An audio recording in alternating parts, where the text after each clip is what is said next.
वो सुबह आम सुबहों जैसी नहीं थी। सूर्यगढ़ के शाही महल में एक अजीब सन्नाटा और बेचैनी छाई हुई थी। सदियों से राज्य की रक्षा करने वाला जादुई ताज सुनहरे सिंहासन से बिना कोई निशान छोड़े गायब हो चुका था। तो दोस्तों, आइए शुरू करते हैं एक ऐसी कहानी जहां ताकत ताज में नहीं बल्कि चरित्र में छिपी थी। पुराने समय में सूर्यगढ़ नाम का एक समृद्ध राज्य था, जहां राजा विक्रमादित्य न्याय और बुद्धिमत्ता के लिए प्रसिद्ध थे। उनकी समृद्धि का रहस्य एक जादुई मुकुट था, जो पीढ़ियों से शाही खजाने में सुरक्षित रखा गया था।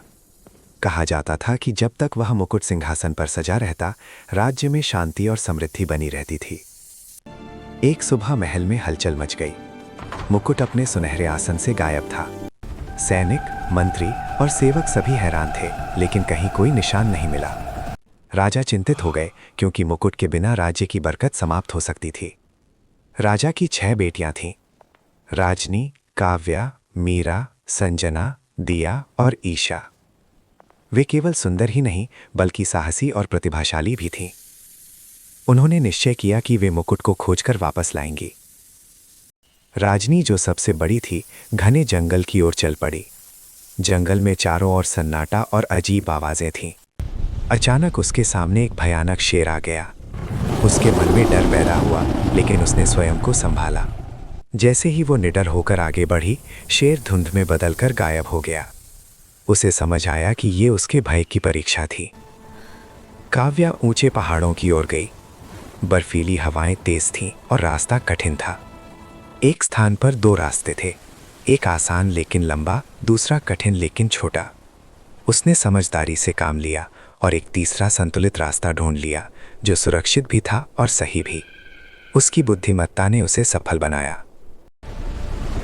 मीरा समुद्र के किनारे पहुंची। वहां भयंकर तूफान उठ रहा था। एक नाव लहरों में फंसी हुई थी।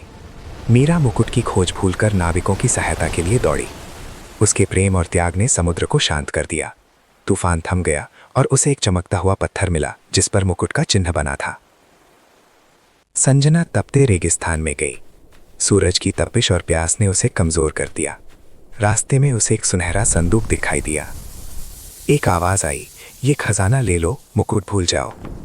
संजना ने दृढ़ता से कहा, मैं सत्य का मार्ग नहीं छोड़ सकती।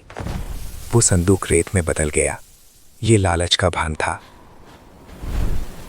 दिया बर्फीली घाटी में पहुंची। ठंड असहनीय थी। उसने हार मानने के बजाय आग जलाई और वहां फंसे यात्रियों को बचाया। उसकी आशा और प्रकाश ने बर्फ को पिघला दिया और उसे एक सुनहरी रोशनी दिखाई दी, जो महल की दिशा में संकेत कर रही थी।